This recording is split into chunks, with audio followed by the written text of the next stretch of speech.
So good morning again, ladies and gentlemen, dear attendees. As for the president of the Hungarian non-profit organization, the IT Pro Society Association, it's a great pleasure to welcome you on the Youth Forum of the Budapest Cyberspace Conference. Our association's mission is to contribute to the information society using the new technology intensively. I do not fear computers, I fear the lack of computers. Isaac Asimov, the Russian-born science fiction writer, said this. He died in 1992, therefore he could not experience what internet could be. However, he deeply understood the relationship between man and technology, and he saw the future as well. Today, we fear the lack of computer, but we also fear the threats of the digital age, the digital world we all are exposed to. When you decided to come to this conference, I'm sure that you shared this information with your friends, with your loved ones, your relatives, and you definitely used for the communication email and social media as well, Facebook, Twitter.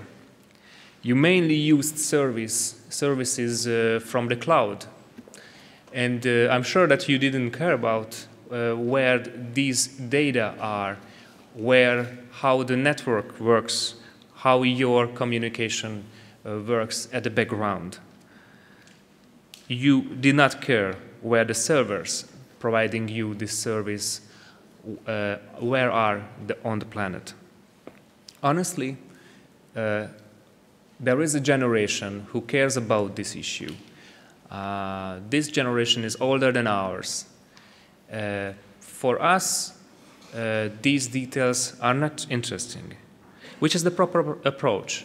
Should we take care of the technology issues, or we have to just freely utilize what we find on the web?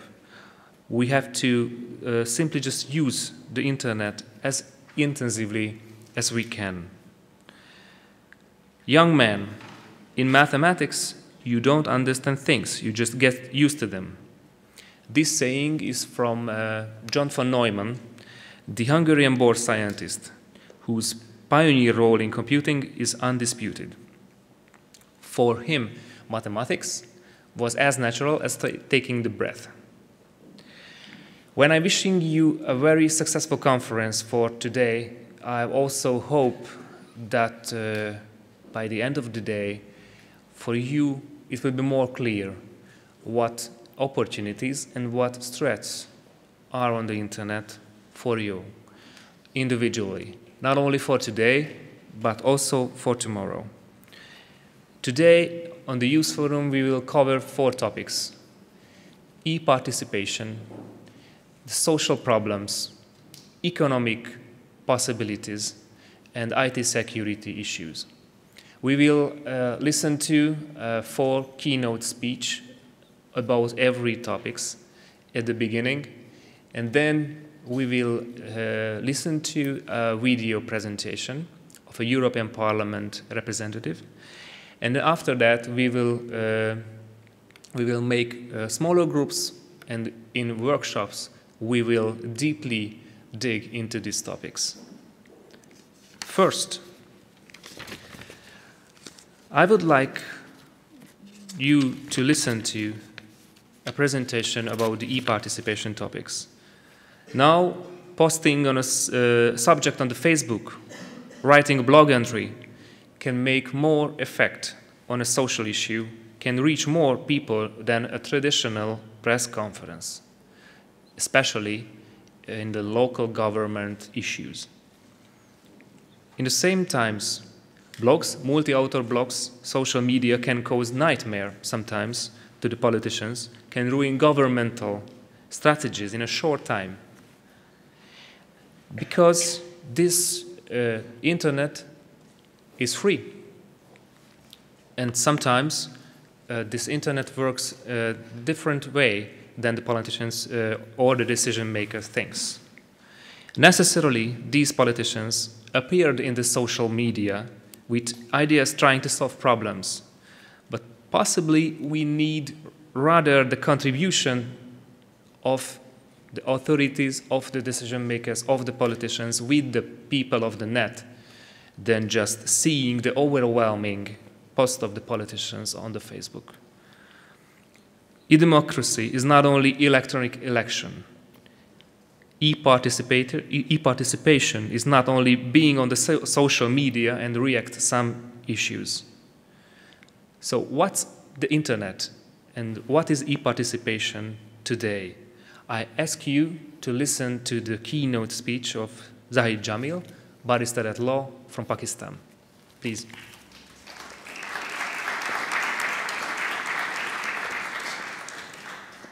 Good morning, everybody. You need to give me 2 seconds to set it up.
So I want to start by asking if you've seen this presentation or seen this video or not. You have? I hear some people are laughing. Open Gangnam Style. Gangnam Style. 낮에는 따사로운 인간적인 여자 커피 한 잔에 여유를 아는 품격 있는 여자 밤이 오면 심장이 뜨거워지는 이런 너 그런 사람 Has anybody seen this dance? Gangnam Style. Okay, so I'm getting a lot of interest. 오빤 Gangnam Style. Have people seen this one? Gangnam Style.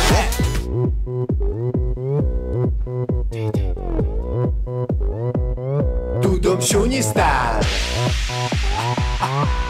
Shuni Style.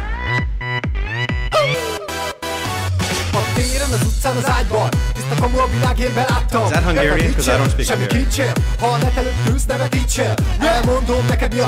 went viral. You can see people talking in everywhere in the world. Go online, check it out. And guess what? Google Executive Chairman Eric Schmidt is showing off his lighter side by going Gangnam Style. While visiting Seoul, Schmidt got a dance lesson from South Korean pop star Psy, the man behind Gangnam Style song and the dance craze. The two also talked about viral videos and how YouTube can help the music industry. You may recall that Google's YouTube helped make the song an international hit. The official video has received nearly 300 million views in just over 2 months. No word how many hits that video of Eric Schmidt has got. So the question is, and I just wanted to let you know that is true. It is #1 in the UK as of yesterday. It is #2 in the US currently. And, you know, the Google president is dancing to it.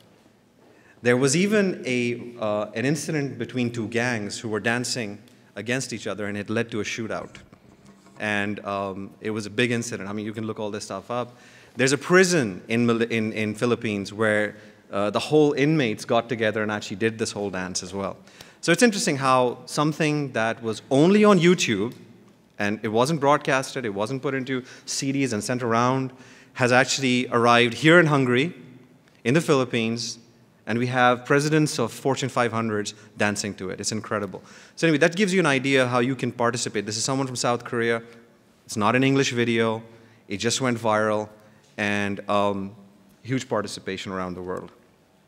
So what does it allow? Look at what the internet has done for it. It has allowed us to have free expression, the open nature of the internet. You can say what you want, you can do what you want on the internet. That's number one. Number two, the reason why you're able to do it is because the internet is structured in such a way that it is open.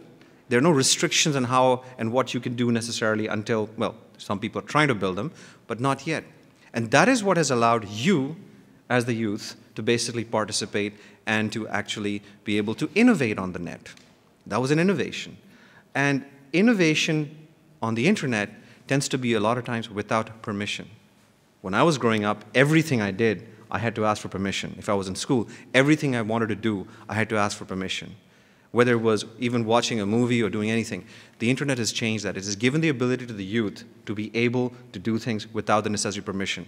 Now, that doesn't mean you should do something illegal. I'm not encouraging you to do that, but it allows you the freedom to be able to express and to innovate. And that is what the advantage of the internet is. It has also allowed us to have, as you just saw right now, a borderless world. And what does that do? It unites people. Some people from Hungary, or a guy from Hungary who would never and has not met Sai from South Korea, is actually making a video about that. And we're all sort of combining and everybody loves it. So if we put on that song here, and we had 20 different people from different parts of the world, from different religions, different nations, different backgrounds, cultures, they would be dancing to this. That's incredible. It breaks down the barriers. I'll give you an example of mine. I'm from Pakistan. I wrote a legislation in 2002. I was very young at that time. And I made sure that the legislation was going to be fundamentally different because I said there will be no licensing. So what do you mean there won't be any license? What do you mean? They won't come to government to ask for permission to do digital signatures? I said, no. The law tells you what you can do, what you cannot do. But you don't have to ask a government official whether you can do that particular business. Because that's not what the internet is all about. They, strangely enough, understood that, and they implemented that legislation. And they kept trying to get the banks and the government to set up digital signatures so that you could be able to authenticate yourself on the internet. And nobody was willing to do it. But VeriSign stepped in and said, do we not need a license? No, you don't need a license. Okay, fine. We'll come to the country. We'll set it up for you. So they didn't have to actually pay millions of dollars of investment to set it up. And guess who the first user of that digital signature service was? It was the government of Pakistan, so that the citizens could file online tax returns, could file documents online, could do customs clearance, all the things that in developing countries we are just go nuts trying to make. So how do we go? We file a paper, we're standing in line, we're waiting, all that's finished. Now you can do it electronically. And that was enabled by two things. One, the internet, because of it being open, and two, regulation around it, also allowing it to breathe and be open. So what kind of opportunities? Have you heard of ACTA, PIPA, SOPA? Oh, lots of heads going yes. So you remember the sort of coming together of the world on those issues. I'm not going to comment on whether it was right or wrong on the issues. That's really up to people to decide. But look at the way the world came together. And on that basis, we're able to stop something which was international, global, run by governments, and even a huge legislative issue within Washington, D.C. These are European parliamentarians. These are parliamentarians who sat in the European Parliament and put this up. This was a sign of being against that sort of thing. In Pakistan, we did something similar. We had an e-crimes legislation which was not in conformity with human rights, safeguards, and civil liberties, and was not in conformity with the Budapest Convention on cybercrime. It went the other way. It didn't follow the Budapest Convention. It did things like this. It says anything that is immoral would become illegal under cyberstalking. If it was an immoral communication, it would be an illegal communication. It didn't have to be an illegal communication. It just had to be immoral. We don't know who's going to decide it. We didn't know who's going to actually judge that. And so we were against it. If you were to Google anthrax, just by the act of Googling, you could be committing a cyber terrorism offense. That's the sort of legislation that was being entrusted upon us. So we did presentations, and we put it onto YouTube. And we actually had, you can see, what does it mean to doctors, what does it mean to bloggers, to all citizens, to educators. And a whole bunch of people came around this.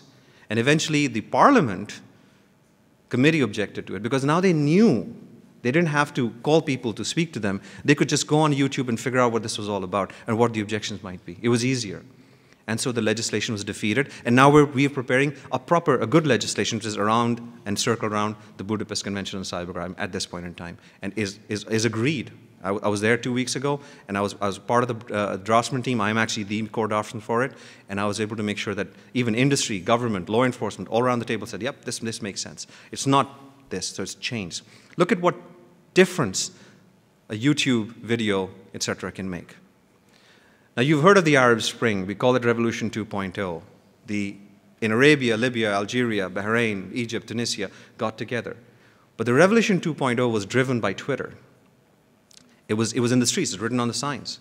This is the gentleman who basically there led that through social networks. There was a Facebook page for it. It was demonstrated in the streets. The people came out with boards in the streets talking about join the Facebook so that people could actually join it. And this is a totally different place we're talking about. So who's afraid of Twitter?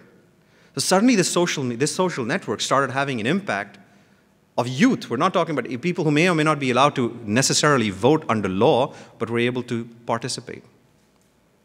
And basically, we're able to stick up the government dictators. I love this cartoon, because it literally is what despotic dictators are scared of. It's not a gun, it's not blood, it's not being killed, it's about you being able to say what you think. They can't control your thinking, so they try to shut it down. And the Egyptians fought it back. On the streets, this is in Egypt.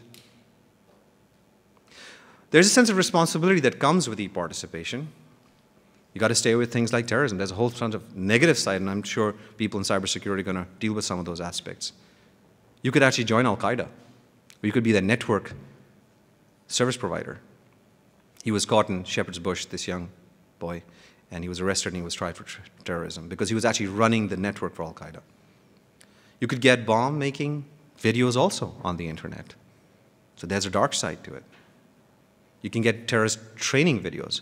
Then recently, have you heard about the anti-Islam, supposedly anti-Islam, the way it's been sort of read out, a movie that led to a lot of violence all over the world because of that one YouTube video, right? So the cultures can be divided by it as well. They can come together, like you saw earlier in my presentation, and they can be divided. You can have these scenes on streets. It's not just in cyberspace. It has an impact in your real life. There were riots. That's a whole bunch of people out there. Some of them don't even know how to use Facebook. They've never been on YouTube. Most of these folks didn't know what the video was all about. They hadn't seen it because the government blocked it. So I want to talk about how you, as a generation, can try to protect your future. This is the map by Freedom House of what the internet freedom looks like around the world. The green parts are where the internet is free. The rest of it is the yellow, and especially the blue part is where the internet is not free. And the yellow is where my country is supposed to be in yellow. I can tell you it should actually be blue. So it's not necessarily all over the world the internet is free. There's a threat to what you have right now. It could be taken away.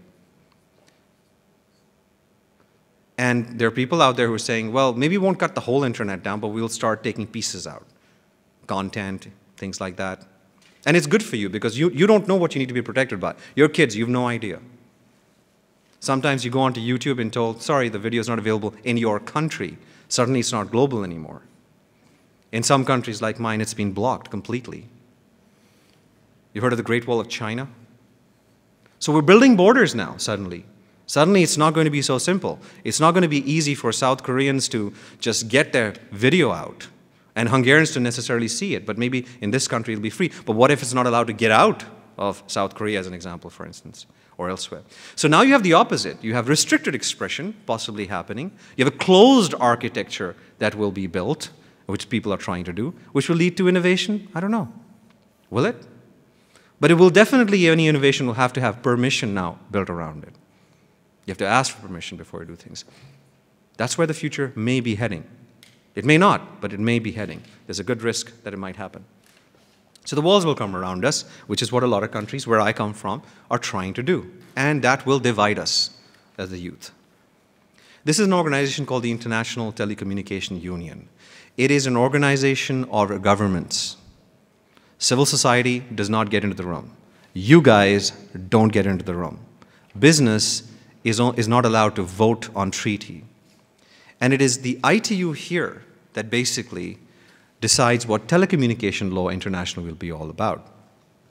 So countries like Russia, very openly, clearly, Arab states, and some organization in Europe called ETNO have come up with a proposal. Those are the members of ETNO, Orange, Telenor, you know these, they are here in Hungary, at least 2 of them are in Hungary, have decided that they should have a system where if you were to access Google through your mobile phone or even at home on your laptop, the Google should pay for you to be able to access it. So anybody who's sending data to you gets charged. Now, when you do that, do you think Google will make it available everywhere? YouTube? Maybe, maybe not. Maybe they'll start charging you. Because the only way they'll know whether you're a real customer trying to access YouTube is if they know that you are being, and paying for it. Because Google cannot take on the payment cycles for the rest of the world, as an example. And it applies what they're proposing to every single website. It's not just YouTube. It's anybody who has content on the internet. That end of it can be charged back. So whoever's sending data will be charged. That is the proposal that ETNO has come out with. And that is a proposal that is supported by the Russian and the Arab states. The way you are going to be charged and what accessibility you're going to have is going to change. And it's happening in December this year, very soon, at something called the Wicket in 2012. They're really upset about things like, have anyone used WhatsApp? Specifically mentioned as the worst possible thing because it allowed SMSs for free. Because it did not give revenue to telecom companies. Because Skype led to falling revenues for telecom companies 4 years in a row. This is official statements by ETNO. That is why we need to change this thing. The governments need to protect us was basically the policy that came out. Netflix should not be allowed to be run on the internet unless Netflix pays to reach its customers in other countries, or YouTube pays to reach its customers in other countries. So this could happen in December, and then when it's implemented, you may be affected by this. So people are saying, write a letter. It also has provisions, the proposals, for surveillance on how cybersecurity is going to deal with you, to see what you're looking at, how you're looking at it. There's going to be a lot of censorship built around on morality issues, on law and order, things like that. That's what's going to be discussed. Because they want to protect you. Cybersecurity. That's the view. We want to protect you. But the worst thing about this kind of protection is you don't know what you're being protected from. I don't know. Because I just am not able to get access to it. I think this is a perfect slide to explain what censorship does. So you have a right to access of information. That's your digital right now. You should have all these rights that are listed up there. You should have a right to access infrastructure without having to pay for necessarily high volumes. They don't want to just say you pay for internet. They're saying, we decide if you're seeing this kind of content, you got to pay more. If you're paying this kind of content, pay less. So now they're going to decide what you're watching, how you're watching it, because they'll know, right? They'll know you're accessing Facebook or YouTube or whatever. And then they're going to have to either pay or not pay, or restrict it. Because if Google doesn't pay for it, sorry, we don't carry Google on a network anymore. YouTube's not available because they've not signed an agreement with us. So you're going to have the internet available, but all the doors are going to be locked. That's a proposal right now. You have a right to content, remember that. It's a human right to be able to do it without unjustifiable restrictions. Because the way the world has changed, especially the developing countries, is we've turned the table on how we share information. Government had all the control and information. It is the basis of knowledge and power. And now everybody has it. And that's what that may switch around if we don't do something about it. This is what Thomas Jefferson said about information. It's the currency of democracy. If it doesn't exist, information doesn't exist, you can't really have a participatory or democratic system. So,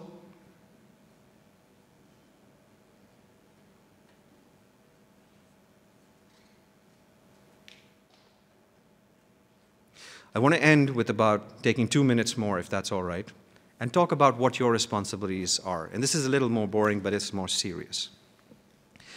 This new internet, well, to me it's new in a sense, but for you it's how you grew up.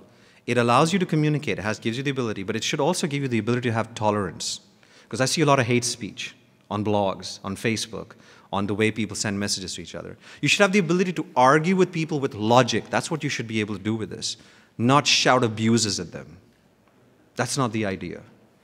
Create understanding. If you really want to be productive on the internet, speak in a way, talk in a way, communicate in a way so that you create understanding between people. There will always be folks who will just shout and scream.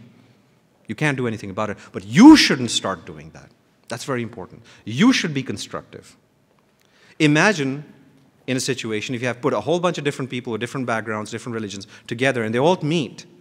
There will always be disagreements because they come from different backgrounds. And they will be talking about things, they won't be understanding what they're talking about. They don't know why someone's saying something. Now imagine this is going to happen at a global level, and that's what's happening. That is exactly what's happening. Because different cultures are now, they're not able to understand why should someone be able to do this? Why should a movie about Islam be able to be allowed? But on the other side saying, why not? Because there's that culture, that the communication hasn't happened. And the worst thing in the Muslim world is the people who are protesting about that video haven't actually seen that video. Because they say, I just don't want to watch it. It's so bad, I don't want to watch it. That's just a way of thinking. And the government's blocked it. So now even if they wanted to watch it and say, well, what can I do about addressing the misinformation in this? They can't because they can't access it anymore. So it's happening at a global level. What can you do? I have this great hope as the new generation will be able to effectively make the right choices. It is the young generation that did the Arab Spring. It wasn't old people on the streets necessarily. It was the youth that did the Arab Spring. Compare that to the anti-Islam situation. So you can make the right choices, but you have to be conscious about them. So what are the basic principles? Don't get swayed by any issue until you see it yourself. So when you're researching on the web and somebody says, I've seen this on a website, go to it yourself. Check it out yourself. See the source and see the whole of it, all of it, not a part of it. And see what context it's in. Not just the video itself, but why, when, where was this? Why was this? What was the conference? What was the thought behind it? And who's saying it? And why are they saying it? What's their background? What is their reason? What is their intention? What is their motivation to be able to say it? And then make your informed decision. Because if you just look at something and react, you could be making the wrong decision. You could also be doing what somebody else is trying to make you do, to mind control you. So dig deeper. Be more substantive. Otherwise, viral videos could actually go the wrong way. So the lessons are, your behavior and your tone, if you're to live with each other on the internet, you need to be able to use it in a way that is constructive, yet also at the same time have the courage, and it's very difficult, have the courage to speak politely the truth. Politely the truth. Avoid passion, abuse, hate speech, and try and build. If you see people in developing countries who don't have the kind of access, try to reach out to them and talk to them. Because right now what's happening, they're either not on the internet or they don't know how to communicate. And it's their responsibility also. So this new technology is giving you a powerful tool to effect change, like never before in the history of mankind. It has minimized, and this is the most important thing, rationale for bloody revolutions. It has minimized that. The world is changing. You can have a revolution, but you don't have to have mass murder and killing necessarily that goes with it. That's a big change. And I have hope that you will do so. So get the truth out, and make sure you can cover the misunderstandings, etc. You have both the opportunity and also the responsibility to act. So get to know more about Wicket, by the way, and what the ITU is planning to do. Thank you very much.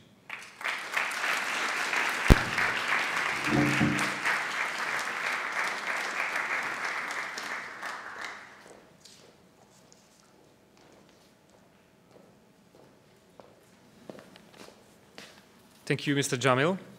So the active users of the internet represents the everyday life. The naturally answer is no.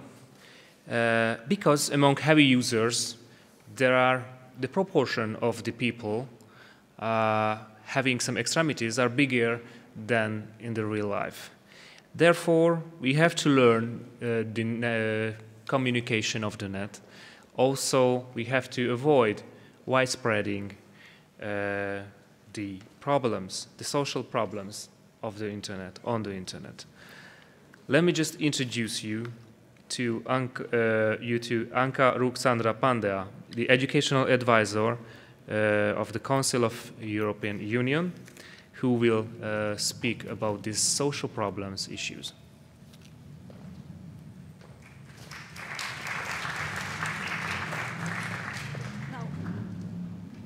Just 1 second to set it back again.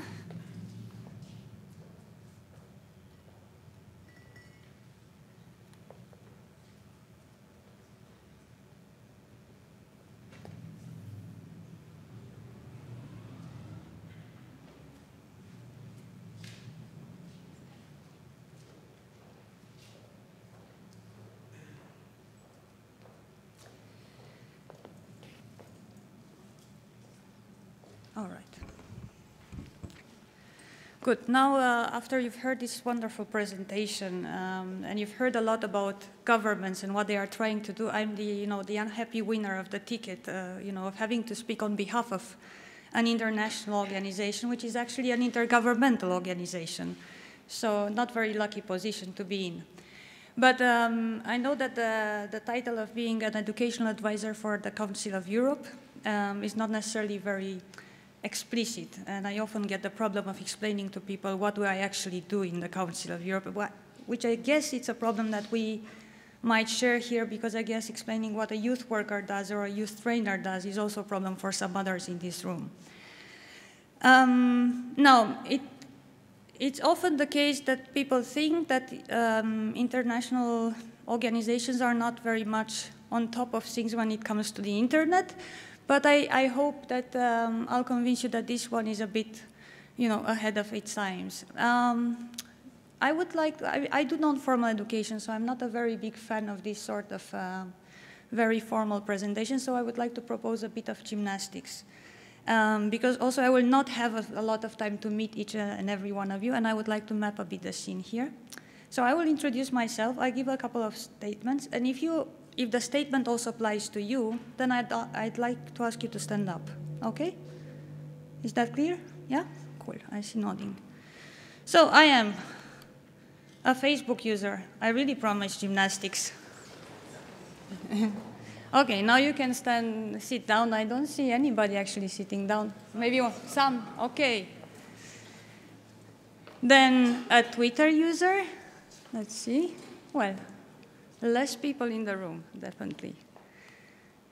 An online gamer, somebody who plays games online. Aha, far more than Twitter friends, huh? A forum contributor or moderator, this is out of fashion, almost. An online community manager. And less people. You're not an educational advisor of the Council of Europe, I suppose. And also maybe to link with the Gangnam video, are there any 4chan users? I will not use the term that is used on 4chan. No. No, interesting. You might want to know that 4chan is an online community, an image board started initially, and that's also where the place that's the place where this video became a meme on the internet. So it might be interesting to check it out. It's an interesting community to check out because it's based on anonymity of the people who are posting there. So it's a very interesting thing. It was set up by a guy who was 15 at the time that it launched it. So very interesting thing to check out. There's a lot of also crap on there. So, be careful on what you click, actually. I give you the warning. Okay, I am this. Let me tell you a bit about the institution, just so I do my job towards the institution. The Council of Europe is an intergovernmental institution. 47 member states, all of them in Europe. It stands for democracy, human rights, and the rule of law. All three together in a pack. But it does not stand for them by doing armed enforcement and so on. It does so by putting the states together to actually, advance the standards of democracy and the level of human rights, let's say, enjoyment in Europe by consensus. And that's why sometimes it's slow and it's hard. No? And it's actually a cool institution because since the 70s, it's deeply concerned with young people. And it has a youth department and it has a specific youth policy at European level. I will not go deeply into what we do in the Council of Europe. I'm just giving you a sneak peek, so maybe I invite you to see the website. One cool thing that we do in the youth department, and it's unique in the world, is that we do not take decisions only with the governments. We actually have a co-management system, and everything that we do from political priority to the last activity that we fund is decided by consensus by 47 member states representatives together with 30 representatives of young people in Europe. I think this is a tremendous story. Now, we have two centers. One is not very far away, so if you have time, it would be nice if you could visit. And we also have a European Youth Foundation. I'm saying this because you'll see it will link with what follows next, and I think some of you might be interested. Now, I was asked to talk about new social problems in online or something like this. I am afraid I will speak about old problems, maybe new environments. And I will speak about this project that we do on hate speech. And I will explain to you what we try to do. And also I will make a call for action for you to get involved. Now, this is the definition of the Council of Europe of hate speech, and it's also a definition that we use in the project as a framework. I think it's important to note a couple of things. All forms of expression, meaning not only written text, but also videos, drawings, and so on, that incite, promote, or justify. And this is a very important highlight, because in some countries, legislation on hate speech only, let's say, punishes or bans whatever incites to violent action. And I think it's also important to notice in the definition or other forms of hatred based on intolerance. If you are familiar with human rights, you'd know that it took time to advance human rights, and it took time to also make human rights for all. This sort of phrasing in an official definition gives way for minority groups that were otherwise not recognized, like LGBT groups, to make use of it. And that's why we try to use this very, very encompassing definition in our work. Particularly if you look at the situation now in Russia with the denial of rights of LGBT community, or if you look at situations, or the same story now in Ukraine, you'll see that this is very important. And when working at European level, this is highly important. Why we do it? We do it because the young people in the youth organizations that we work with on a constant basis, they were becoming increasingly worried by the level of hate speech online, but also by the causes of it and by the effects it has. Now, this is a very, I'm just going to show you a couple of screenshots of very, superficial searches. This is how many Hitlers are online. There are a lot of Hitlers. There are also a lot of Kittlers. Do you know what Kittlers are? There is this meme online. It's photos of cats that look like Hitler. So you might want to check that one as well. Not all of them are necessarily, and this is why you have to go and search yourself, not all of them are necessarily people who are doing hate speech, but they have this very provocative username also to get followed, so you have to see why they do it. But there are, like the first one, it's pretty nasty what he puts online. It's very sexist and it's very anti-Semitic. This Adolf Hitler, the dictator Hitler is the user. This is a Facebook group. What if I told you I hate Islam? And it's I hate Islam. If you do I hate, and then a search on Facebook, you'll get a lot of I hate groups or communities. What is in there, it's not nice, and it hurts. It definitely hurts. I hate Justin Bieber. I'm sure you know Justin Bieber. Yes? I mean, this would go rather more into bully. But Justin Bieber is it's an iconic target for people who look gay. Young people especially. And if you go and you check hatred pages against Justin Bieber, you would be surprised of the numbers of likes there. I think I don't know if you can see the first post, not very well, most probably, but it's a report of a car crash. And the guy says, I wish sadly that Justin Bieber was not there, or something like this. And it gets likes and so on, and it gets comments. This is one of the low-ranking pages on Facebook, and I'm sure you can find out more if you do. I know of more, and these are the searches, the results. If I search for hate, for very obvious things, but often what happens is you'd have communities online that are not necessarily preoccupied with this, but then you would get attacked by other users. On basis of whatever username or whatever opinions you put on there. Sometimes it's just an argument. Other times it also leads to violence in real life. I think look on trolling and the results of trolling and the effects in real life. There are several 4chan-based cases, if you are curious to go and even, to the house of a young girl of 14 years old, were sent like 200 pizzas on one day. Then the second day there were, because she was Jewish, then there were, it was a lunchbox with ash saying, here are the remainings of your family from Auschwitz and so on. This is the level that it gets. It doesn't stay only online. It affects you in the real life. And the trouble is, it creates an atmosphere. No, it creates an atmosphere where these things are becoming normal. They are becoming the norm because there's fairly little speech against them, or there's fairly little counter-argument. In the Council of Europe and in this project, we do not try to promote necessarily ban them, take them offline. What we try to promote and what we try to engage young people is to go there and to have a meaningful conversation. And it's very much in line with what you've said before. Have a conversation based on logic.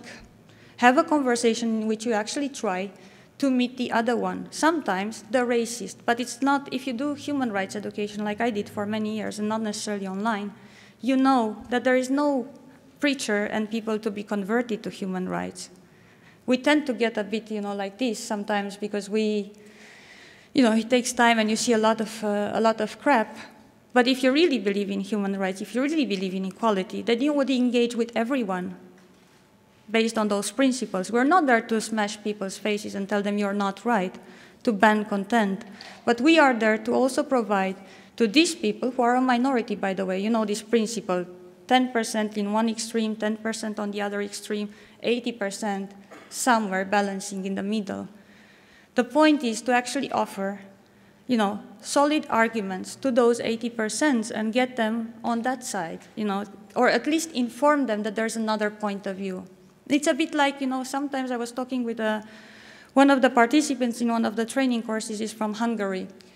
And she said, what I want to do, there are these extreme right movements here, no? If my understanding is correct, I don't claim to be a specialist in Hungarian environment. Said, but they are very loud, but they're only a minority. And the trouble is that we, the rest, we are not visible in public space. So we need to make sure that, counter opinions are equally visible. Internet is just another public space. It should also be based on human rights. And human rights, we might have conventions, we might have laws. They are very good. They protect us in our relation with the state. They create obligations, yes. But they will not be worth anything unless we also behave according to the values of human rights. Now, what we try to research on how to do this project. And we've discovered there's fairly little data on what do young people experience online in terms of hate speech and what's their attitude. So we are now doing this survey. There's a link up there. I would encourage you, if you have some 15 minutes today, to go online and do it. It would really help us to gather data. I'm not putting numbers on this pies because it would be wrong out of my sight since the survey is not done. But I'm just giving you a sneak peek in what the results are. The orange part, it's people who said yes. And the first question is, have you encountered hate speech online? And you see how many people have encountered hate speech. Yes, the majority of them. I can tell you, I checked this morning, it was even more. And then the second question is, how many of the people there have they felt threatened or directly affected by the hate speech online? You see that the proportion is slightly different, and that might be also the cause of the lack of a counter speech, because we don't feel directly targeted, because it's usually the minority groups who are directly targeted, or it's online, so I don't feel the effects of it really in my real life, because we still sometimes tend to think in this dichotomy. I might not react to it. I might not feel equally affected. It's an interesting thing to see how it will play by the end of the survey. Now, when we started this project, we were also told that young people would think that internet is free and there should be nothing to be done about it, and it should be left free and wild. Well, I tell you something, they are not necessarily that wild.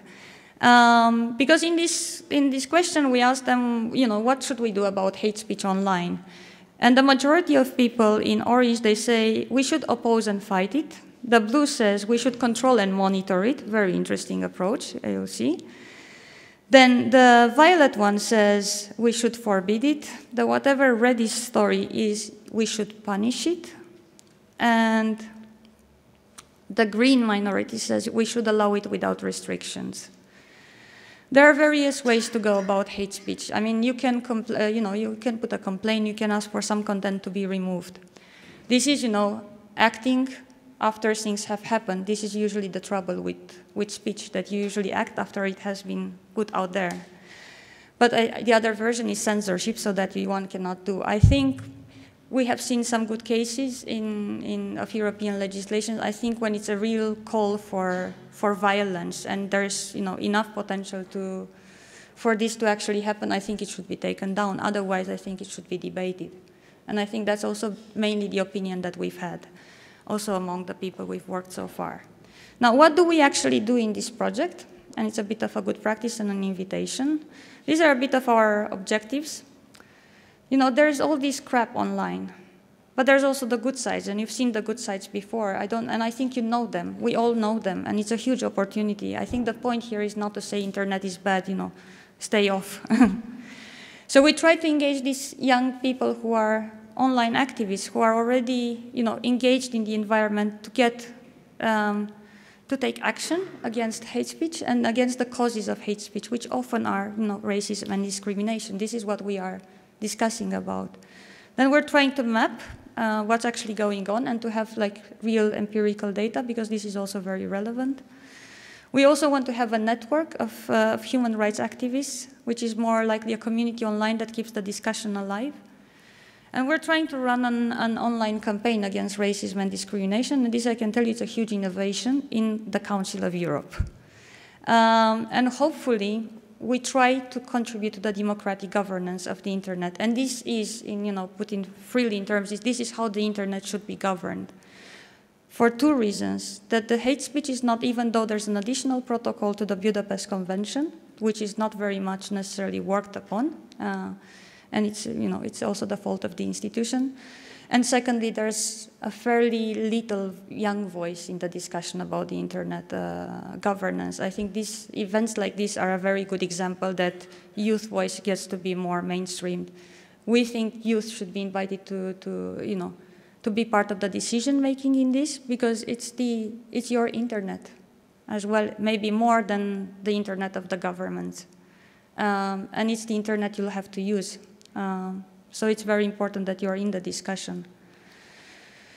Now, I mean, these are what we've started to do, or maybe the logic of this project that will last for 2 years is we've started training young bloggers and digital activists, and we have 2 groups. One has already started being trained this year. There will be a call for a new group of participants. So if you're interested, check the website of the Council of Europe. This should come up in the next 2 weeks. We are preparing this online youth campaign, and I'll tell you in a couple of seconds what this is a bit about, which will be the highlight of next year, and which most probably will also go on in 2014. And we hope to create then educational tools and materials that are online-based, that we create some trainings that will be online, or, available online, also for people to take, not necessarily by attending Council of Europe activities. And definitely, and most importantly, we call for action, because there's no use for training unless you do some action.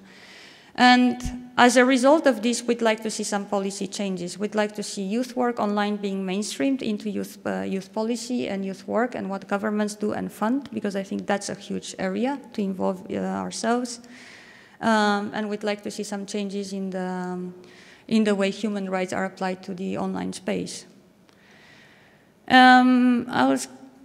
Just to give you a preview of what's going to happen still this year, I think a couple of important things. We're having next week a huge preparatory seminar for this campaign. We're inviting a lot of the stakeholders. They will be present from business communities and business representatives like Facebook and Google, to youth organizations, to young bloggers, to government representatives. We think if the campaign is to be successful and if it's to be done, by the principles of youth work that we do, it has to bring all these actors together, and they have to have, the chance to shape it. Now, since it's going to be an online campaign, we will live stream it, and we will have interactive, we will communicate with the outside world through a Twitter world, most probably.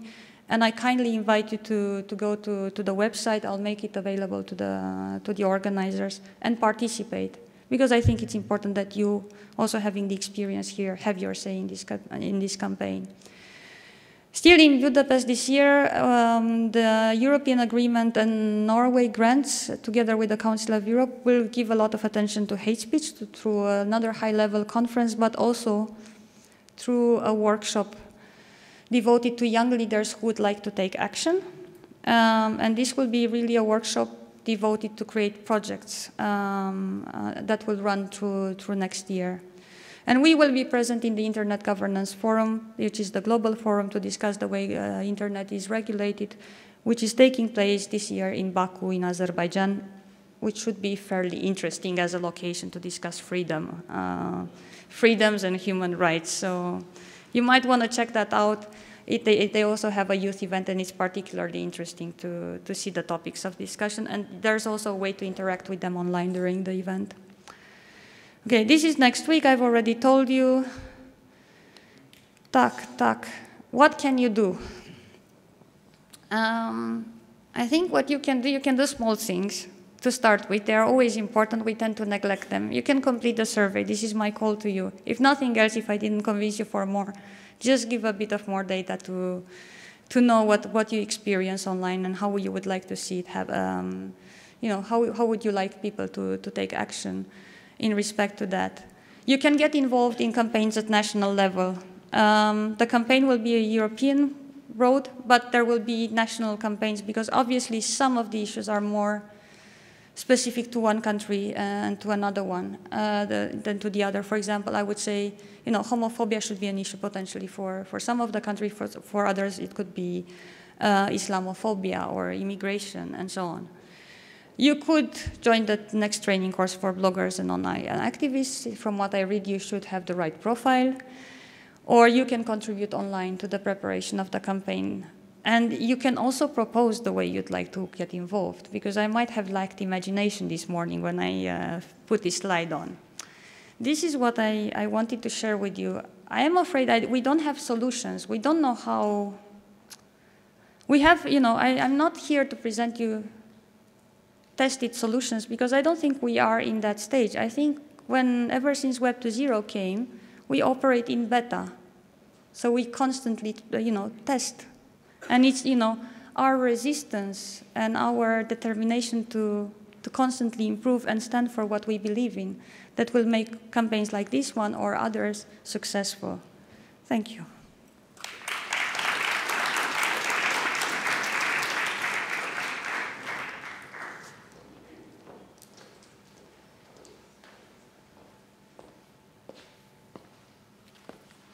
Ms. Banda, thank you for your presentation. So the internet changes the world. That effect, everyone knows this. It changes the world of the business and the economic world as well. Now we know that a lot of issues appears which is related to the youth. Now, today, the unemployment of the youth is a significant issue in the internet. But at the same time, this generation knows the internet much more than any other generation. So what is the possibilities of the internet for the youth, and what is the threats to avoid in the future? Please listen to the presentation of Nigel Hickson, who is the Vice President of the Internet Corporation for Assigned Names and Numbers. Mr. Hickson, I will give you the floor.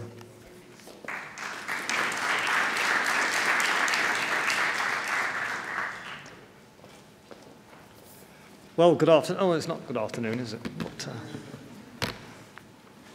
I'm just opening my laptop because it looks, you know, for a presentation on the internet, it looks good, doesn't it? You know, if I just turned up with a bit of paper, you'd wonder about me.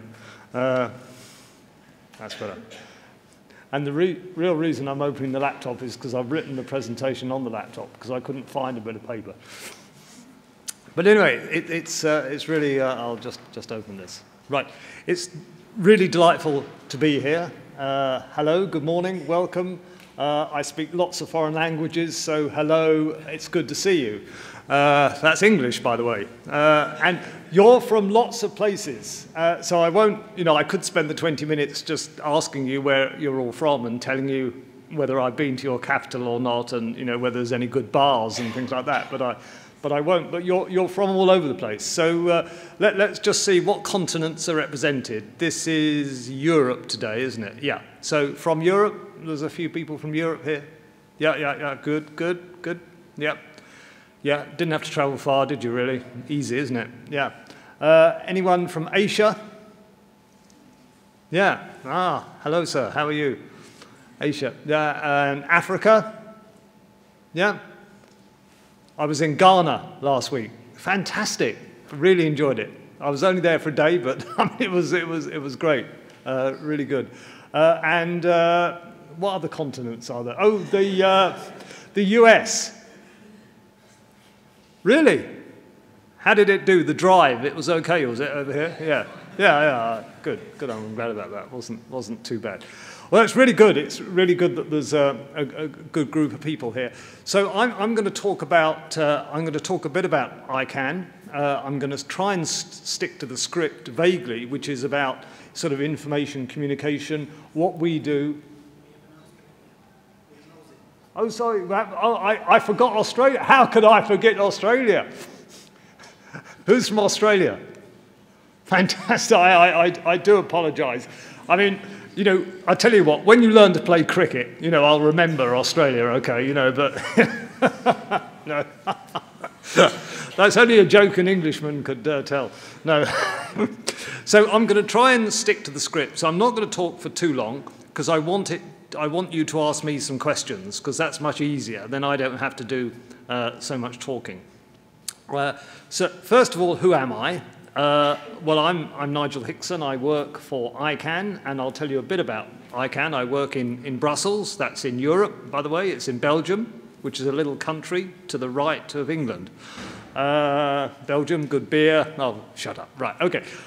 So I work in Belgium for ICANN. I used to work for the UK government for about 28 years until they found out about me, and then I had to leave the UK government.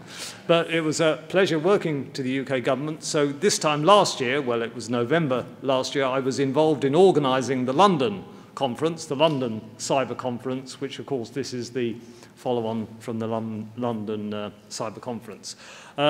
What qualifications have I got to talk to you today? Well, very few. I was an engineer until I became a member of the government, I suppose. But when I was an engineer, you know, they didn't sort of have the internet. They had valves and transistors and things, so it wasn't very helpful, really. But I suppose my one qualification is that I'm committed to the internet, not committed to understand the internet or anything like that. I find it complicated. My daughter, of course, understands it much better than I do. But I'm committed to what the internet can do. And I think that's all really I need to say. I'll say a bit more, obviously. But I'm committed to an open internet. I've always been committed. I started working on internet policy in the 90s. Now, the 90s, I know, aren't that far long ago, but if you remember, and many of you are too young to perhaps remember the early 1990s, but if we go back to the 90s, I mean, the internet was in its infancy still. It was being used in the United States, it was being used in some areas, but it was in its infancy. In the 1990s, to get ministers like we've got here today in Budapest to come here to discuss the internet or discuss information technology would have been impossible. I remember saying to ministers in the 1990s, look, I, just a mere official, think the internet's going to be important. This thing called the internet, which is being talked about in academic journals, which people are talking about, is going to be important. It's going to make a difference to people's lives. And the ministers said, government ministers, and it doesn't matter whether in the UK or Hungary, they said, no, this thing called the internet, it'll be a bit like, it'll be a bit like skateboards, or it'll be a bit like, some other fad that comes along and goes. It won't stay, it won't be important, let's not worry about it. Now, of course, today that's unthinkable. The internet's become an integral part of our DNA. And that's why it's so important that you engage with the internet. And not just engage with the internet in the way that you do engage with the internet, but engage in terms of using it, Facebook, social media, Twitter, or whatever, but that you engage with the internet in terms of what the last speaker was talking about and all the political and social issues. Now, what is ICANN all about, and what relevance has ICANN to all of this? Well, ICANN is the Corporation for Assigned Names and Numbers. It looks after the domain name system. It was set up in 1998, so it's quite young. It was set up by the US government as a multi-stakeholder vehicle, and we'll come back to this multi-stakeholder theme a bit later. At the time, in 98, I mean, 98 is not that long ago, but even back in 98, there were very few websites, there were very few countries, not many countries had country code domain names, that's all there was. There was a few generic top-level domains, but it was mainly country codes. The way it was done, there was a couple of chaps in a university in the US, and literally they gave out domain names. They gave out, like .hu for Hungary or .uk for the UK, based on a United Nations list, and they gave this out and they wrote it in a notebook, what they gave out. Oh, this chap had Hungary, this chap had, whatever. And so the internet was in its infancy, things were being done in a very ad hoc way. It had this academic background to it, and the US government wanted to put it on a more secure footing, so they created this organization called ICANN. So ICANN, what does ICANN do? Well, it manages the domain name system. What's the domain name system? All ICANN really does is ensures interoperability. It ensures that one person can get in touch with another person. It ensures that one IP address is recognized throughout the internet. It ensures that a domain name is lodged in the root of the internet and therefore understood, accessible to all other users. It's a technical function, but it's a vital function in terms of the internet. Back before 98, as I said, there was very few domain names. It was a very limited internet indeed. But now it's absolutely vast. And I'll tell you a bit about what we're doing in ICANN at the present. But for the sake of this address, I think really all you need to know about ICANN is it manages the domain name system. The domain name system is made up of the actual domain names themselves, www. whatever, and ICANN managed the top level part of that, so it's the bit to the right of the dot, so it's the .com, which are generic names, .com, .net, .org, .museum, .post. They're generic top-level domains, and then the country code names, which is the .uk, the .us, the .fr for France, .hu for Hungary, whatever. That's the country code domains. And then ICANN managed the numbering system. The numbering system, very similar, but it's the way that IP addresses are given out. So some of you will have come across IPv6, which is the way that addresses are given out to every object that exists on the internet. So if you have a website on the internet, if you have a mobile phone, if you have your fridge, if you have your car, it has to have an IP address. It has to be recognized. And that recognition is all to do with what ICANN does. So what relevance does ICANN have to what you've been talking about and, if you like, to the emerging youth of today? Well, I would say that it has a lot of relevance. First of all, ICANN is important in its mission. And let's just go back to its mission. An open, an interoperable, and a secure internet. Open.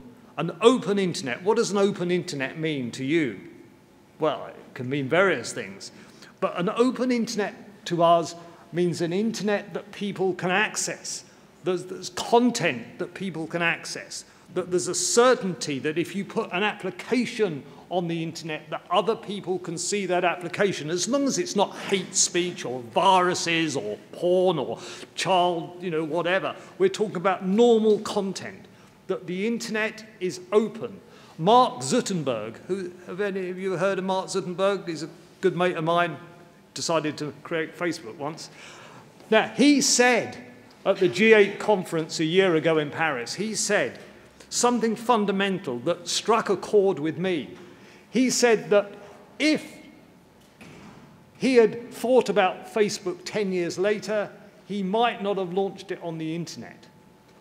Because when he launched Facebook on the internet was truly open. He had a certainty that by launching this application on the internet, it would reach people. It would reach people in India, it would reach people in China, it would reach people in Europe, that the application would reach people, that the internet was open, that once that website went up or that application went up, that people would access it. That's what openness means. And if the internet becomes closed, then it reduces that impetus for innovation at the edge, as we call it. So who is going to launch a product if there's complete uncertainty about whether it will reach people? So that is openness. Interoperability is the ability for the internet to be interoperable, for people to be able to resolve, or for resolution in terms of domain name addresses, that if you have a domain name that people can access that domain name, that it's understood, etc. So these are the key cornerstones of what we do, and of course security, because without security, lots of other issues take place. But I would have said the real impetus is for an open internet, and if the internet isn't open, then you won't get the diversity of applications, devices, etc. The domain name system is important to us, as I've said, because it's the glue of the internet. It's what binds the internet together. It's what makes it interoperable to everyone. Now, many of you will, of course, recognize that the internet at the moment is imperfect in many different ways. It's imperfect because of the security issues, it's imperfect because of some of the content, but it's also imperfect because it's too Latin-based, it's too centered on Latin scripts, it's too centered on the European and the US scripts. It's not global enough. And when we consider that the next billion users are going to come from Asia, they're going to come from Africa, they're going to come from India, they're going to come from China, and an awful lot of those new users will not be using Latin scripts. They'll be using Indian scripts, they'll be using Cyrillic, they'll be using Chinese scripts. And therefore the internet has got to adapt for that. And that's why ICANN, what it's done is introduced international domain names. So international domain names are domain names which are not in normal script. So instead of saying, dot whatever in Latin script, it will have it in Chinese script or whatever. There's 35 international domain names already, and that's going to rapidly expand in the next few years. What ICANN has done, as many of you will probably know, it's taken a fairly radical step in expanding the domain name system. Today, we have 22 generic top-level domains, the .com, the .net, the .museum, the .post. If anyone could name all 22, I'd be very impressed, because I'm supposed to work in the organization and I can't name all 22. So we have 22 generic top-level names, and then we have all the country code domain names. So we have, all the 193, well, it's more than that, it's about 230 country code domain names.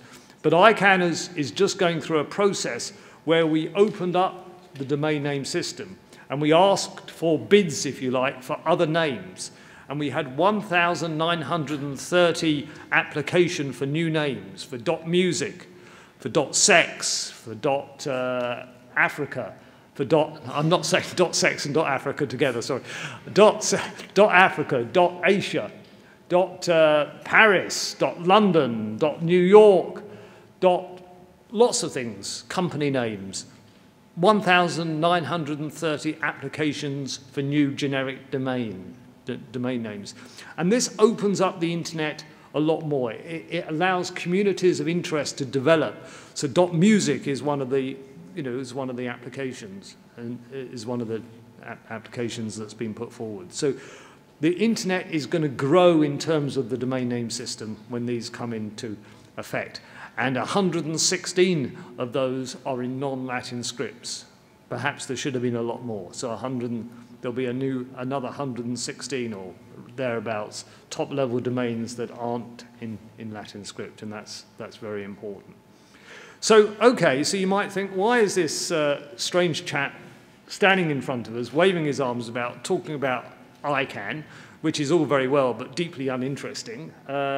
Sounds an interesting organization, but actually it's quite a good organization to work for. We have really good coffee. Not as good coffee as Facebook or Microsoft, who are better coffee, but we have pretty good coffee. But the reason I'm talking to you is twofold. One, I was asked to, and it's a great pleasure. But secondly, because I want to get over this message about the openness of the internet and the responsibility of your generation to keep the internet open. And you might say, well, what's he going on about? The internet is open. What's the problem? There are threats on the horizon. I've always wanted to say that. I don't know what it means, but there are threats on the horizon. There are dangers out there. You might, your parents say this sort of rubbish, don't they? There are dangers out there. But when I say there are threats, I'm not talking about, your last speaker, I think, was talking, and I'm sorry I was late, of course, as usual, but your last speaker was talking about some of the dangers, some of the threats on the internet in terms of the content, in terms of hate speech, in terms of things on the internet which we don't like. Yes, they are threats on the internet, and they are something that policymakers have to react to because they reduce confidence, they reduce trust, and that's something that we all should be concerned about, because if we're going to engage everyone on the internet, then we have to have an internet environment that people trust in terms of security and that people are willing to engage in. So that's one of the threats, that's clear. But the other threat comes from governments and multilateral government organizations. It comes from the government. And you might say, well, surely governments don't want to threaten the internet, because governments themselves derive a lot of economic benefit from the internet. That is true. If you look at the national statistics in terms of the internet and governments, you'll see that a lot of productivity gain comes from the internet. Every single government in the world, whether they're authoritarian, I can't say that word, whether they're a dictatorship, whether they're a democracy, whether they're still in the development phase, using the internet is a productivity tool. It reduces the cost of delivering services to the public, it makes government administration much more cost effective, and it increases the efficiency of business, which of course is a productivity gain and an economic gain. So governments should embrace the internet, and generally they do, but at the same time governments have national concerns about the internet. They have concerns about copyright, they have concerns about child protection, they have concerns about law enforcement, and they put various restrictions on the internet. So some of the threats of the openness of the internet comes from governments, and some of the threats of the openness of the internet comes from comes from multilateral government organizations and the discussions that take place there. And that is my, if you like, that's my final message, that we have to be aware of threats to the openness of the internet. There's discussions taking place later this year in Dubai at the ITU. The ITU is the International Telecommunications Union. Now, the ITU itself is an agency that responds to what their members want. But some of the things that some of their members want would have a devastating effect on the internet in terms of not making it interoperable and not making it open. Some countries fear an open internet. And if we truly believe in an open internet, then it's something to fight for. And I'll leave it on that basis. Thank you very much. And please, I hope I've left at least a couple of minutes left if you want to ask any questions at all. There must be some. Or you can just say rude things. You know, I don't mind. Yes?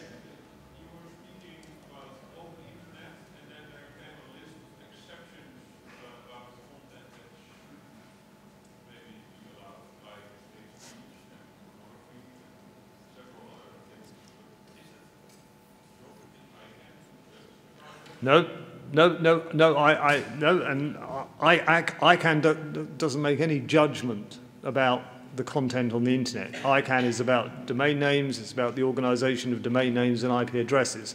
I was just talking from a general point of view that the content on the internet has to be of concern to us all, because content on the internet can affect people's perception, people's use of the internet. But that, of course, is no excuse for governments, if you like, shutting down large parts of the internet just because they don't particularly like the content. There's a lot of difference. And this is something that as thinkers of the future, and probably you're not that you're not thinking now, but thinkers of the present and thinkers of the future, you have to differentiate between, if you like, national content controls. So I said there's nothing intrinsically wrong. There's nothing wrong with a government. A national government is a national government. It can be a democracy, and if that government or whatever, if that government decides that the hosting of certain types of information is not something that should be done, then of course it's up to that government, to take decisions on what content should be hosted in that country. But it's very different from governments actually saying that they should interfere with the international traffic and they should take things out of the internet, or they should take domain sites down. So, if one country doesn't like the content of a domain site in Africa, that they should then take that domain name out of the system just because they don't like that content. That's the issue I was getting at. Yes? As far as I know, sorry, can you hear me? Yeah, I can now. I would have a question about the DNA servers. As far as I know, or huge majority of the DNA servers are set now in the United States, and maybe 3 of them are in Europe. Yes. If we are talking about broadening the freedom in the field of the internet, are there any plans from the part of ICANN of deploying DNA servers all around in the world, in other continents, or any plans about it? That's the sort of good question that, it's a very good question. So good. No.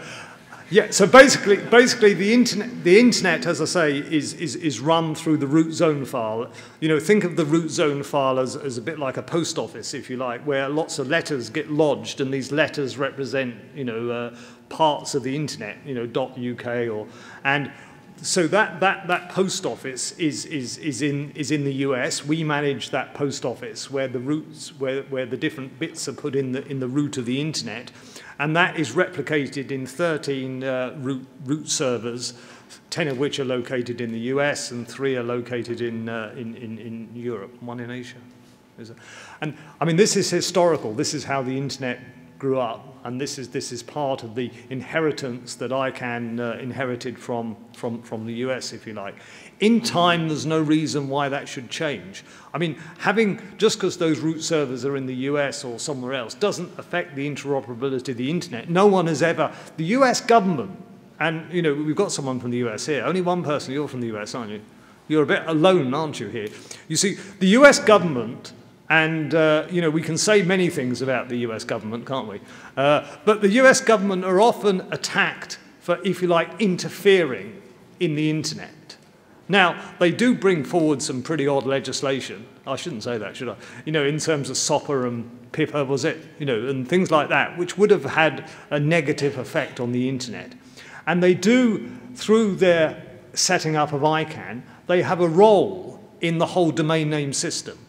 Because if we make a change, if ICANN has to make a change to this root zone file that this gentleman was talking about, so say there's a new country comes along, like Southern Sudan, I think was the last sort of country to be added to the root of the internet. So technically, the US are in that loop. So Southern Sudan comes along and say, hello, we're here. Can we have our .ss, I think, for Southern Sudan? Can we have it? Can you put it in the internet so we can, you know, have our presence on the internet? ICANN says, yeah, it's a Tuesday, we'll do it. But before we can actually, you know, type those keys to put it into those 13 root servers, it has to go through a loop with the Department of Commerce in the US. Now, the Department of Commerce have this loop, and this loop has always been there since ICANN was set up. They've never abused that loop. They've never stopped anything going into the root zone file at all. They've never interfered with that root zone file at all. But they do have that function. But in time, it is quite possible, to answer your question, that the internet will become more globalized with some of those root zone files, sorry, some of those root zone servers in Asia, in Africa, and wherever. Sorry, I've got to finish with, I just waffle on, don't I? Yeah, I'm sorry. Okay, well, thank you very much, and I'll be around, and so, you know, just nab me and ask questions or whatever, and it was very nice to speak to you all. Thanks.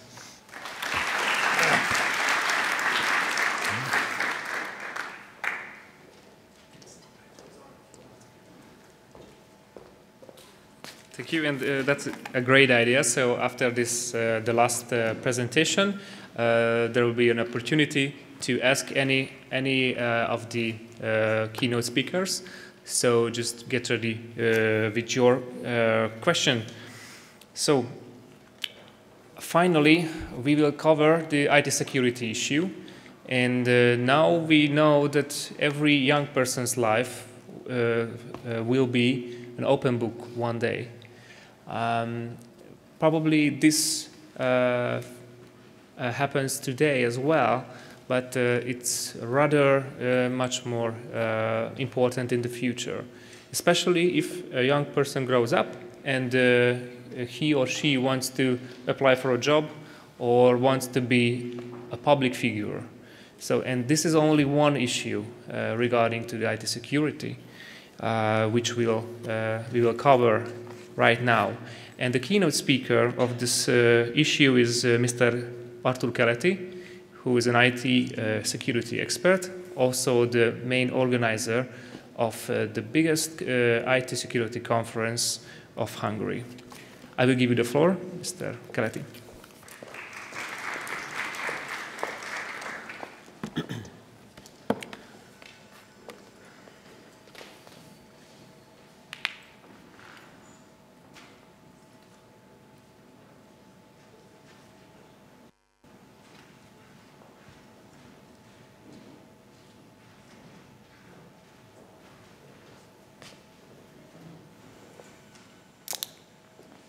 Hi. My name is Arthur. Yeah, let's just say first names, okay? I don't know if we really have time for security. This is a typical situation, by the way. Usually we talk a lot about how we open the internet, how we open the cyberspace, and then, you know, we have very little time for security, especially it's before coffee break, so I'm sorry about this. But I'll be fast and deadly, okay? So, I'm the security guy, and typically this is a problem because, you know, once people try to turn things on, usually functions, they write nice applications, security guys come over and they shut the whole thing off. And this is really not something that is what I call function building or innovation. But in security, we have a lot of innovation and a lot of power. And I also, at that question when you asked about online gaming, you know, who plays games online, I do. I'm a big PlayStation fan, so hello, everybody else still. Maybe we have already played some games. And you know, I'm also a Star Trek fan. I don't know if any of the Trekkies are here. I don't know. Oh, you're there. Okay, fine, great, another one, cool. So I'm actually, I don't know what you believe in. I'm a next generation, you know, guy, you know, Star Trek next generation guy. It's just, you know, I'm not in Voyager and everything. So actually, but the reason for why I tell you this is because I imagine cyberspace, which is not the internet. This is important. Maybe I'll tell you later what is the difference between the internet and cyberspace based on my definition. So while I'm flying in cyberspace, I imagine that I am, you know, on a starship, you know, Enterprise. And usually when they get in trouble, what they say is that, you know, the captain, you know, the bald guy, I really love bald guys, by the way. So the bald guy is on the bridge. He says, you know, shields up, phases ready, photon torpedoes standing by. You know, it's a typical situation. You know, I really love this, maybe because I'm a security guy. So actually, if I would be the captain of the Enterprise, I would always have my shields up, you know, and phases ready and photon torpedoes and everything. Because I think this is how dangerous cyberspace is. So and the other thing is that I'm here not to tell you a lot about, you know, security threats. Yeah, of course, I can tell you that there are big problems throughout the internet. Like in the other chambers, in the other rooms, people are talking about terrible things. Like, did you know that there are cyber weapons on the internet? There are cyber weapon dealers on the internet now. So that actually they give cyber bullets into cyber weapons to governments. Yeah, governments are doing cyber warfare too. And sometimes they're selling weapons to cyber terrorists too. They say they don't, of course, just like you know, real weapon dealers who are actually not selling any weapons to bad people. So bad people are, I don't know, they somehow create weapons out of nowhere, maybe some magic. So there are cyber weapon dealers too. And you know, if they find a vulnerability for a software which is brand new, then they sell that vulnerability to cyber weapon makers that are actually making threats to the internet. And you know, they usually charge for $100,000 to $200,000 for an iOS vulnerability, because that's a good one. So actually, I can talk all about these things, but I don't want to talk about these things.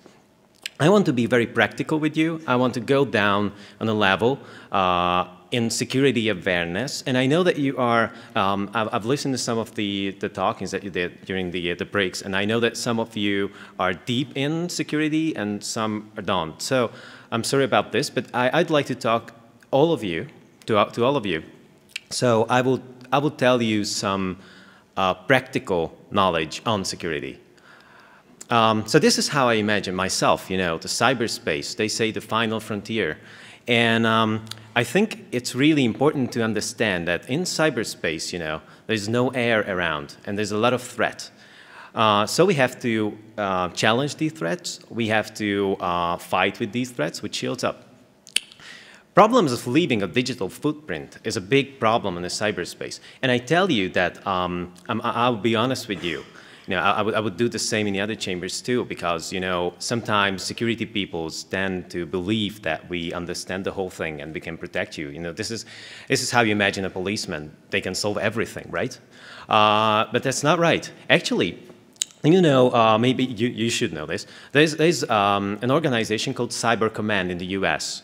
I'm a big sci-fi guy, so I actually have never believed that I would ever see an organization by that name, you know, US Cyber Command. What's that? Is that a sci-fi? But actually, they exist. You know, they are at least 1,000 cyber soldiers under the command of an army general. And, you know, last year, when there was some kind of meeting, and they asked this general, can you protect the cyberspace of the United States? What, you know what he said? No, I cannot. Even though he had 1,000 cyber soldiers. So this is a big problem. And the biggest problem with cyberspace is that it freezes and stores time and everything in it. So just always remember that everything you do on the internet, on the cyberspace, will leave a mark and will not disappear ever. I've experienced it by myself when I was younger, and I set up a web page because I'm very happy. I was very happy that I could actually do that, and I put up a very small, naked, young picture of myself because I think it was fun, you know, when my father took that picture in the bathroom, and I was smiling without tooth and everything, and I really loved it. And you know what? I experienced it that I saw the logs of the web server, and I saw that people were coming for my picture, not for my description. Somebody puts my picture up in a forum and something. And now people were coming for my naked young picture. And the problem is that I did that. I admit that I did that. It's now part of the internet somewhere on some hard drive. There is my naked picture of a young myself. And I really hate that thing, but I did that. So you can, if you do something on the internet, it cannot be removed and altered in any way. Who wants our data? That's an interesting, very interesting question, because, you know, there are websites who would like to get your data because they would like to give you some customized offerings, which is very good, of course. If you go to an online shop and the shop says that, okay, hey, I know you. Last time you've bought the CD of that, or the MP3, I'm sorry, maybe I'm an old guy, not CDs anymore. So the MP3s, or the stream, the music stream of some band. And now this is a new release of the same band. So there you go, if you can download it. But if you go to another place, of course, you're not going to adult sites, right? You're not, of course. But maybe if you do, if you go and you get the same thing, the same routine, the same program will tell you the thing that, oh, we've seen you last time here and you saw this video. So we think that maybe you want to see the other one, which has, I don't know, bigger girls in it or smaller guys or something. Yeah, so the thing is, it's the same routine, but it offends us, right? It's deep in our privacy. So that's a big problem. So actually, there are many companies, good people, would like to get the data. Actually, we don't know what they do with the data. That's a big problem. And also, there are bad people, like cyber criminals, fraudsters and thieves, data thieves, and also people who would like to get your data to use it for terrorism, real terrorism. You know, identities, identity theft is an important problem. So security awareness is an important factor. I would like you to master these 4 things when you're browsing cyberspace. One is you should have a bit of a paranoia, okay? Practical paranoia. It means that, you know, I'm very paranoid, you know, because I'm a security guy. So I actually don't believe that what you say is true, okay? This is my profession. You don't have to be like this, okay? It's really not good, believe me. But you should at least be aware of the fact that many things in cyberspace are not true, simply. And you always have to watch your back.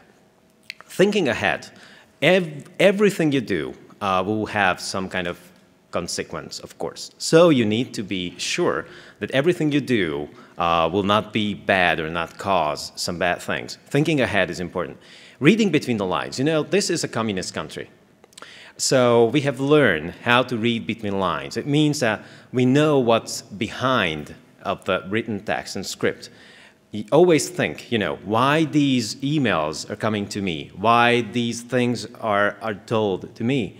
Always try to understand what's behind the text, what's behind the actual content. And you should help others, because there are many people who don't know about security, and they are very open. So that's a typical question I get. You know, when I got a call from my friend and you know, my family members. You know, we are in IT, so in IT maybe you will face the same problem, and you will get older. That every family member will ask you questions like, hey, the email has gone down, I got a problem with the proxy, and so on. So just help me. This is a typical problem I usually have to take care of. Now, usually I get questions like, hey, Arthur, I just don't know. I just got this strange email from a friend, but he says, dear Catherine, while we know each other for like 10 years. So what should I say? And so you should say, if you're a skilled security professional, you should say, don't answer it. If there are signs that the sender of that email, the sender of that message is not the original sender, just don't reply. Don't do anything.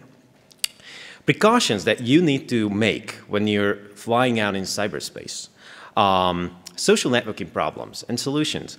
Always think what you do, say, or show. You know, yeah, when you go to a job application after like 5 years or 10 years, they will show you the thing that you've said like 5 years ago. Because they will just Google it up. That's easy. Always read security warnings. I know they are lame, they are boring, they are usually long, but always read them because they are there for you, for your safety. Try to understand them. Regularly scan security and privacy settings. I tell you, social networking sites are changing them all the time. Yeah, they say that they tell you, but they don't tell you, they just change it. So go into settings, privacy settings, try to look up what is good for you, not good for you. And, you know, actually what I do is that I block everybody. You know, this is how I work. But, you know, I'm a security guy, and maybe it's not working for you. So you should be open, but careful, cautious. And always think before you give permission. It's important. Permission is the only power you got. Give permission to people and to applications. So always think like, do I really need this mobile application that will have access to all of my data, and the only thing that it will do, it will change my desktop to pink? So is it really important to give permission to that application? So always think, and don't give permission if you don't think that's necessary for you. Emails. Now, if we're talking about the cyberspace, emails are the, well, I think it's just a piece of crap, actually. Emails are very, very old. They have been created, the structure has been created with the internet when I was born like 40 years ago or something. So emails are absolutely not secure. Almost all emails are unencrypted. Almost all of these emails are unencrypted. So they're vulnerable to fraud, threat, eavesdropping. So keep in mind that you write an email, somebody else will read that email. Not just you, and not just the one who you sent the email to. Somebody else will read it. Also, when you will have a job, it's a good idea, you know, write an email always in a style to prepare yourself that that email will be read by somebody else, maybe your boss or maybe somebody. So just be careful. And I will go deep into that a bit later. But if you're not sure about yourself and you want to send a very important and vulnerable email to somebody, try some encryption. You know, it's not magic. You can do it. And there's a problem with the internet. Of course, everybody wants freedom and everybody wants to open the internet, but there's no ID on the internet now. So actually, nobody knows who you are on the internet. Yeah, it's fine. It's fine for people who would like to communicate bad things or good things anonymously. Okay, fine. But it's very bad for security people because we don't know how to protect you if we don't know who you are. So I don't know what will happen on the internet later, but I'm pretty sure that at some stage we will have some ID on the internet. I'm pretty sure about this, but we don't have now. And there's one other thing, which is, I think it's very practical. Do you know BCC is a blind carbon copy? I don't know if I've ever used it. Try it. It's fantastic. It's very good. I think it's the best thing. It's better than the to field. Because, you know, it will give you the option that when you send out mass mailing to your friends or to other people, put your name in a to field. You're sending an email to yourself and put everybody else on BCC so that nobody will see who is the other people on your mass email. And so they will not get spam and so on and so on. So it's very secure. Use BCC. Identities online. There's one thing which is important, I think,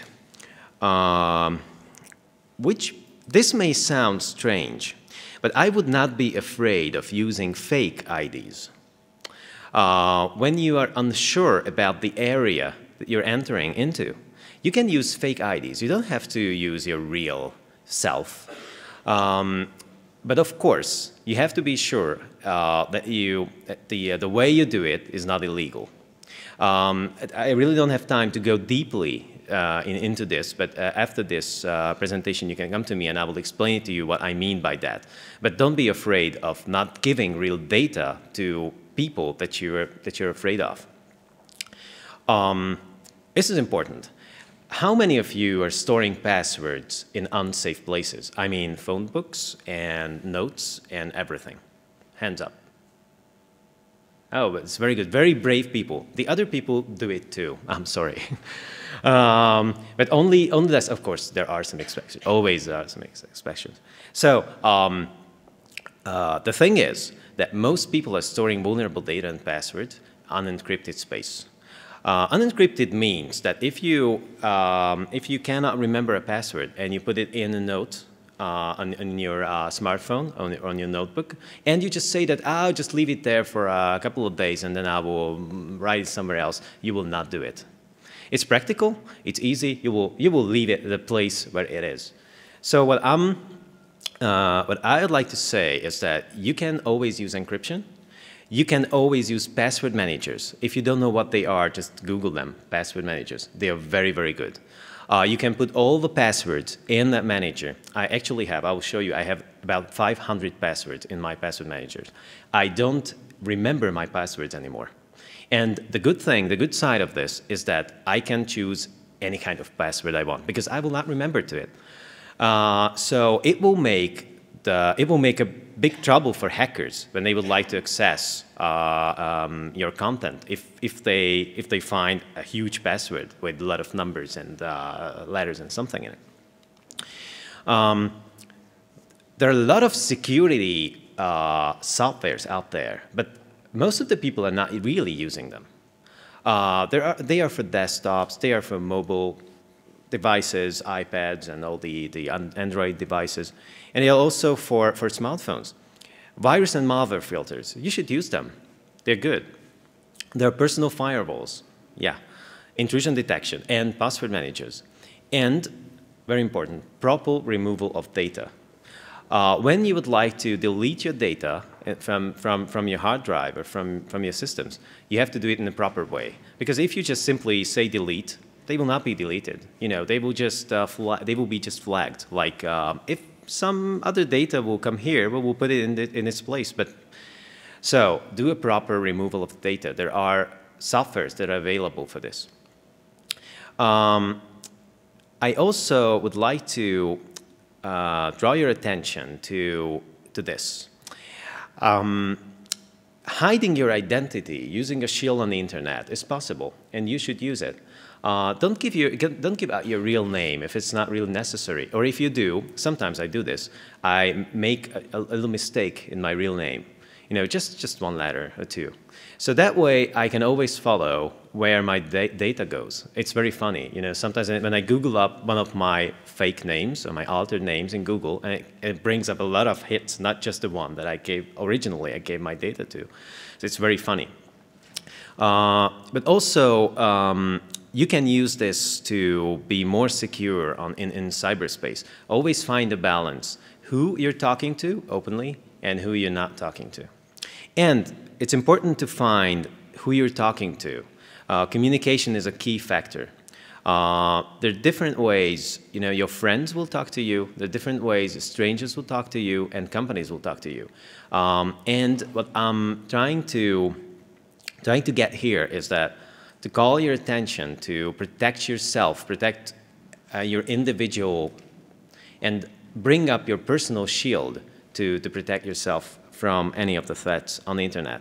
And so if you do that, I think you will, maybe you know this sign, I think you will live long and prosper, as Leonard Nimoy says. And I always try to do this, but it's very difficult. I don't know if you've tried that before.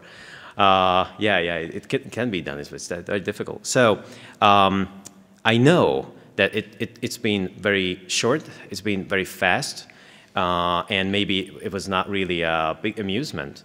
But believe me that there's a lot in IT security and cybersecurity we can talk about. And you know, I'm securing the cyberspace, the network of many companies and banks and governments. And I know what is on the other side. So protection is very low. And usually they have a lot of problems handling your data. Cybercrime is high. Hackers are always in their systems. They cannot perk them out, and that's a problem. And so what I suggest to you, to protect yourself, bring up your individual shield, and ask other security professionals how to do that, and take care of yourself, and, you know, not governments and banks and other organizations. That's their problem in the other chambers. So thank you very much. This is all I could say now. And please find me here and I will give you some other practical advices, maybe some deeper knowledge if you would like to. Thank you.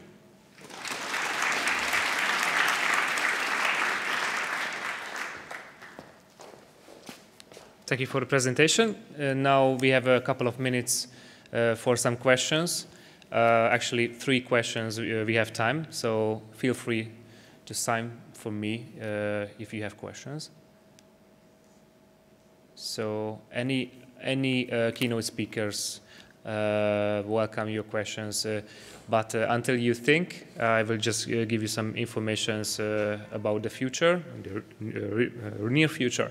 So we will have a coffee break right there. So just feel free to go up and have some coffee, so some soft drinks. And after the coffee break, there will be a workshop. We split ourselves into 4 groups in the 4 topics.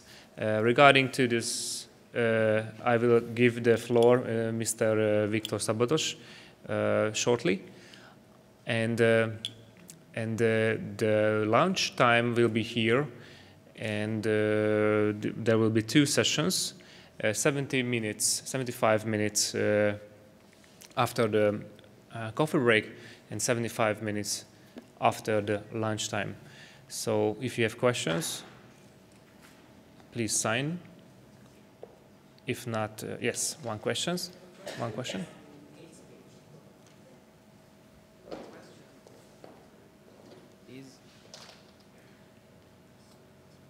Nem szól, már szól. My question is about hate speech. I see that there is very much effort put into thinking about how to remove or control hate speech on the internet. But is there any effort put into discovering why those people are hating? What is their motivation? Because sometimes it's real experience that they had bad experience with, for example, that racial group. And you know, the word homophobia contains the word phobia, which means fear, and it's not hate for no reason. For example, it can be real fear that comes like an instinct. Mrs. Manda? It's a very good question. First of all, there is effort into regulation and removing things. It's not very successful, I have to say, first of all, because regulation all over Europe and all over the world is not harmonized. So even if we have this wonderful definition, the states are having their own national legislation, and that is also the case for abuse, no? That we have also heard from other speakers. Then what we try to do, and I guess the solution is to actually engage, but it's to engage with the people also putting hate speech online, and also to engage with the people who are not necessarily putting hate speech online, but would rather agree. You know, it's like a like you give on Facebook, and it's to ask, you know, to ask the reasons, to work with the fears, and to work on developing this competence of living together. You know, this intercultural competence. It's a long-term effort. It doesn't pay off immediately, and at times I would say most probably, you know, the transition or the midway solution is to apply, you know, different solutions to different types of content that is out there. And that's why I was also saying that perhaps you only remove the things that are particularly dangerous, but it's a very thin line, and it's also culturally discussable as a line. Yes, in the end, education is the key. It's not possible to remove stuff from the internet. It just isn't. You'll find it. So regulation that tries to do it has a difficult time doing it. I'm not saying they shouldn't try to do it, that being one point. If you were to engage a discussion that is taking place between somebody who hates X and somebody who tries to sort of engage with the person saying, why do you hate X? Let's discuss it. And that hate speech is there, and then you see how in discussion boards there are responses, right? So when you go to Google and you look things up, you see a question and you see responses and you see back and forth. If you were to remove the top part of it, you kill the whole idea of trying to engage it. So it's good to have it out there. If somebody loves Hitler, okay, he loves Hitler. But there should be responses there to explain to people who want to Google it and find out for themselves, well, why shouldn't you love Hitler? What's the reason? So I think, there's that one aspect. The second thing, I'll give you a simple practical example to the question of what can be done. I don't know if the government's going to do this, but I'll give you an example that we did. In Pakistan, there's a lot of sectarian tension, right, between one type of Islam and maybe another. There are those guys who don't believe the Prophet was actually the Prophet, but that their own person who has recently come about was the last Prophet. That's what they think. This is a killer for most Muslims. They're like, that's just, you cannot say that. So they say that they are still believe in Islam, but they have this difference. And they were attacking people on Twitter. So I'll give you an example of what I did. I said, well, let's start engaging them. So you started engaging, had a discussion with them, and there was a lot of hate that came. I said, what do you think about Shiites? Have you heard that in Islam, like, there's the Sunnis and Shiites, right? So I said, what do you think about Shiites? And I was like, no, Shiites are fine. What's wrong with Shiites? I said, what about Boris? I'm like, yeah, fine, that's right. I said, but they don't believe in these aspects. And he started that discussion. And what happened was, publicly on that list, suddenly they didn't have responses, because never discussed it, because they had these ideas, and they never actually had the opportunity to discuss it. So one, engage. Two, make sure everybody sees it. That's what's going to help other people learn from you. But if you shut it down, you're not just shutting down the hate speech, but you're also shutting down the counter to the hate speech as well. So that's just a thought on that. Yeah, thank you. Other questions? Yep.